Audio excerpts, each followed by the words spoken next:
Continue ಹೊರಗಡೆ ಇದೆ ಡೆಲ್ಲಿನಲ್ಲಿ. ಅದಕ್ಕೆ ಐ ಆಮ್ ಗೋಯಿಂಗ್. ಅದಕ್ಕೆ ನಾ ಇವ್ರದ್ದು ಕೇಳಿದ್ದೀನಿ, ನಿರ್ಮಲಾ ಸೀತಾರಾಮನ್ ಅವರು ಫೈನಾನ್ಸ್ ಮಿನಿಸ್ಟ್ರು. ಯಾಕಂದರೆ ನಬಾರ್ಡ್ನಿಂದ ನಮಗೆ ಈ ಸಾರಿ ಸಾಲ ಕೊಡ್ತಕ್ಕಂಥದ್ದು ಭಾಳ ಕಡಿಮೆ ಮಾಡಿಬಿಟ್ಟಿದ್ದಾರೆ. ಹೋದ ವರ್ಷ 5,600 ಕೋಟಿ ಕೊಟ್ಟಿದ್ದರು.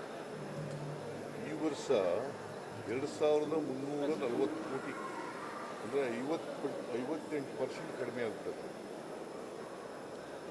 ಅದಕ್ಕೆ ನಿರ್ಮಲಾ ಸೀತಾರಾಮನ್ ಅವ್ರನ್ನ ಭೇಟಿ ಮಾಡಿ, ಈಗ NABARD is coming under finance department, ಅವ್ರಿಗೆ ರಿಕ್ವೆಸ್ಟ್ ಮಾಡೋಣ ಅಂತ ಹೋಗ್ತಾ ಇದ್ದೀವಿ. ಅದು ಒಂದು ಮಾಡ್ತಾ ಇದ್ದೀವಿ. ಇಲ್ಲ, ಇವತ್ತು ನಾನು ನಾಳೆ ಸಾಯಂಕಾಲ ಬರಬೇಕು ವಾಪಸ್ಸು. ಟೈಮ್ ಸಿಕ್ಕಿದ್ರೆ ಭೇಟಿ ಮಾಡ್ತೀನಿ.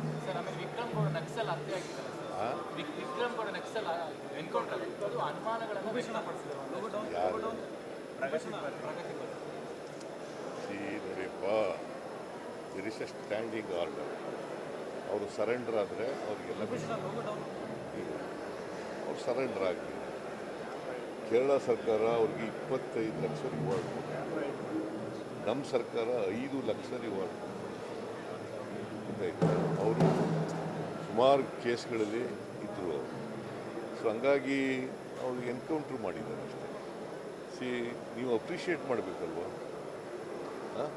ನಕ್ಸಲೈಟ್ಸ್ ಈಗ ನಕ್ಸಲಿಸಮ್ ಇರಬೇಕೋ ಹೋಗ್ಬೇಕೋ? ಮತ್ತೆ ಹೇಳಿದ್ರು